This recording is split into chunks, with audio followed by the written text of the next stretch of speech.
अस्सलाम वालेकुम। आज हमने इफ्तार में बनाई जी चना चाट। और चना चाट में ये रेडिश जो होती है बड़ी अच्छी लगती है। आप में से कौन कौन डालता है?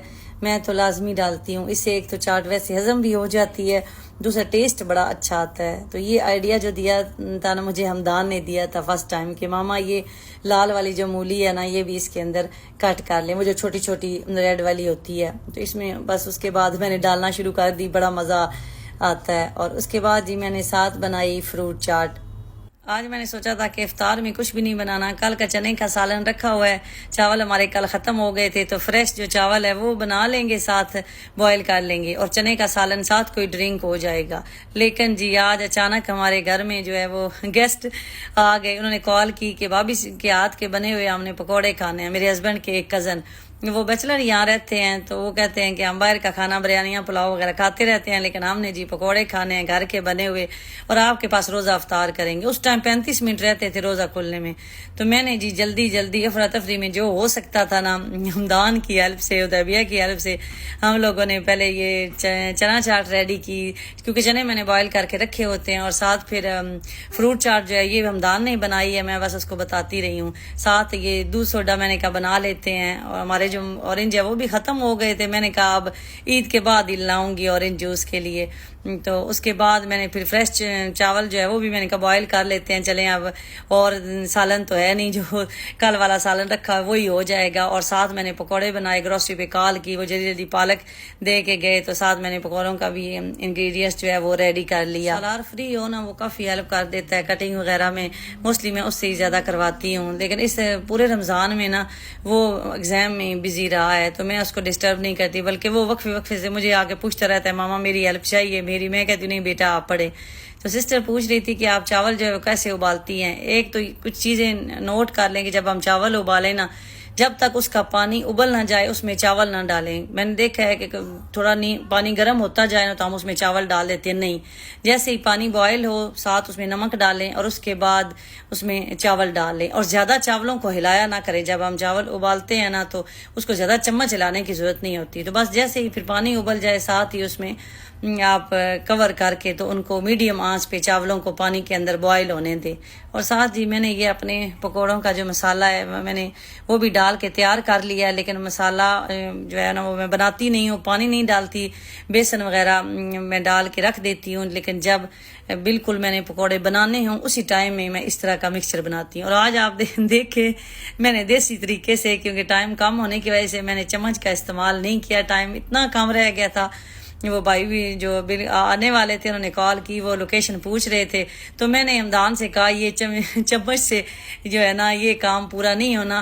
तो ये आज जैसे बाजार में आपने देखा होगा ना पकोड़े बनाने वाले पकोड़े बनाते हैं हमारे पाकिस्तान में, आज वो हमारा एक पकौड़ों वाला भी हमारे शहर में होता है ना, वो ऐसे पकौड़े बनाता था। मैं हमदान को भी बता रही थी साथ साथ। मैंने कहा ये जितने भी पाकिस्तान में देसी रेडी वाले पकोड़े बनाते हैं ना वो इस तरह चम्मच से थोड़ी डालते हैं, वो हाथों से ही डालते हैं। तो साथ मेरे चावल भी बॉयल हो रहे थे। तो देखें जी अभी मैंने एक दफ़ा मैंने कहा चेक कर लूँ कि चावल मेरे जो हैं वो कहाँ तक पहुँचे हैं। तो इनमें थोड़ी सी बिल्कुल हल्की सी जो कड़ी है ना वो रखनी होती है, चावलों में ज़्यादा नहीं गलाने होते। उसके बाद इनको छान लें। ये छानने के बाद जब पानी इनसे अच्छी तरह निकल जाए तो मैं उबले हुए चावलों को भी ना दम ज़रूर लगाती हूँ। कुछ मेरी जैसे मेरी सिस्टर है ना, तो वो पानी जब निकाल देती है ना तो बस उसको ऐसे ही रख देती हैं कवर करके, तो वो इस्तेमाल कर लेते हैं। वो कहते हैं उबले हुए चावलों में पानी निकल जाता है, लेकिन मैं जो है ना वो दम 5 मिनट का ना दम बंद कर देती हूँ। एक दफ़ा आन जला के फुल तो फिर बंद कर दिया। तो मैं चावलों को ना दम ज़रूर लगाती हूँ। तो ये दम लगाने के लिए इसका जो छोटा सा होल बना हुआ है लिड के ऊपर, इसको मैं एलुमिनियम फॉइल अंदर डाल के ना इस तरह से क्लोज कर देती हूँ। तो बस अंदर फिर स्टीम बन जाती है, और तो स्टीम किसी साइड पे निकलती नहीं है। चावलों को दम लगा दिया और साथ मेरे क्रिस्पी पकौड़े भी रेडी हो गए हैं। इन पकौड़ों में बैंगन बड़े अच्छे लगते हैं, लेकिन मेरे हस्बैंड जो है ना वो बैंगन नहीं खाते, क्योंकि वो गर्म होते हैं और उनको मैदे का मसला है। तो लेकिन मुझे बड़े अच्छे लगते हैं, बच्चे भी नहीं खाते हम लोग। बैंगन एक ऐसी सब्जी है ना जो आपने देखा होगा, मैंने शायद अपनी वीडियो में आज तक आपको बना के नहीं दिखाई। हम लोग बनाते ही नहीं हैं। मुझे तो लगता है हमें 2 साल हो गए हैं बैंगन बनाए हुए, तो नहीं बनाते। बैंगन असल में गर्म ज़्यादा होते हैं, तो बाकी चीज़ें हम लोग खा लेते हैं लेकिन बैंगन हम लोग नहीं बनाते। और चावल भी जो है मैंने दम खोला है 5 मिनट के बाद, देखें रेडी हो गए हैं, इतने खिले खिले बने हैं। आज मैंने ना ये दावत राइस मेरे पास थोड़े से रह गए थे तो ये मैंने बनाए हैं। तो उबले हुए जब दावत राइस बनाए ना तो इनका जो साइज़ है ना वो और ही छोटा हो जाता है, बिल्कुल ये छोटे छोटे लगते हैं। तो नमकीन जब बनाए ना तड़के वाले उनमें फिर भी ये लंबे लंबे लगते हैं।